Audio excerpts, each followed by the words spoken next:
Hey guys, what's up? Today I'm officially 21 days post-op, and I'm just really, really pleased at the results that I'm having so far since my surgery. I will say total, since before my surgery, with my pre-op diet, I've lost a total of 25 pounds. And since my surgery date, I've lost a total of 17 pounds. In 21 days. So at first I lost a lot of weight, and then it slowed down after like a couple weeks. Now I'm like 3 weeks now. It does slow down, but I've been doing a lot of research and everything, and this is totally normal. It's not like I'm just done losing weight. I'll continue to lose. It's just that it slows down. Sometimes your body like plateaus a little bit. That if you just kind of like start going back on your stage 2, which is like liquids, it'll like kind of kickstart the weight loss again.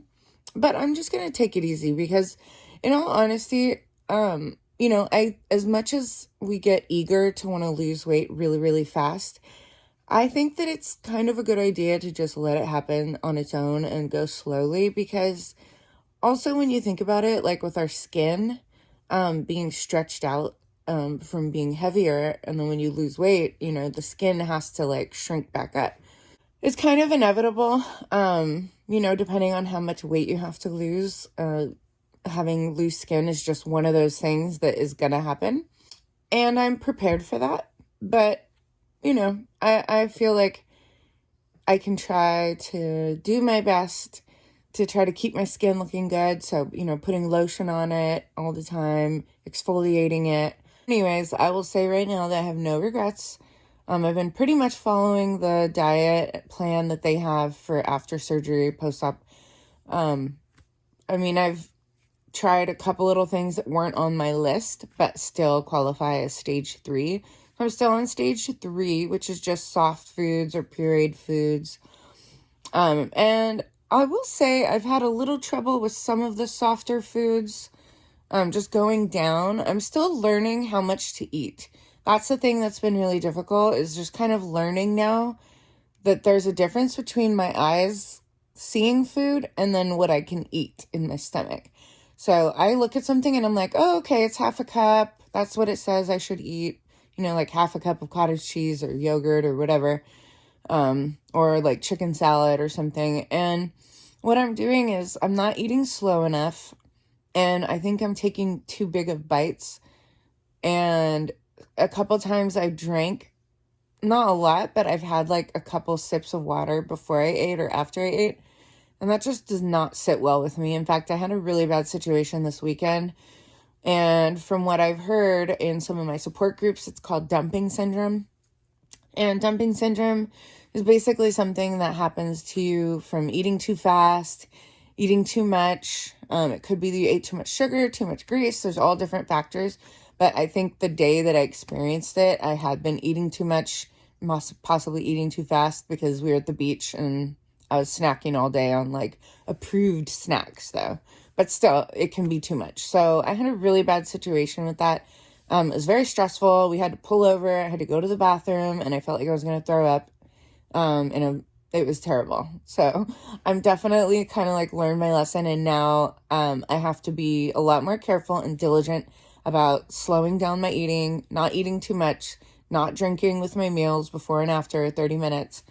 Those things are really important. Now I can kind of understand why they keep re-emphasizing that, because if you don't follow the rules, you're going to have problems. So my recommendation so far is to just, stay on the plan. Don't, even if you feel like you can eat something else, just don't do it, because your body is still healing. And that's what I have to remember too, is like my body's still healing, even though I feel fine. I'm not in pain. I mean, I have a little bit of pain, but it's not bad. It's bearable. I could just take a Tylenol and it's fine. But you still have to take it easy on your body and stuff, but you have to remember you still have to take it easy on your stomach, because you basically have a brand new stomach. So, I try to remember that. Sometimes it's easy to forget, because you've been, this is the first time in your entire life that you've had to change all these different habits you've had forever. So it's definitely a learning process, but I will say, considering I've been doing this for 21 days, I think I'm doing a really good job. I talked to my dietitian and my surgeon, and they both say that everything I've been doing is great. Taking vitamins, getting in enough fluids, getting in enough protein. Those are the most important things, especially your protein and your fluids.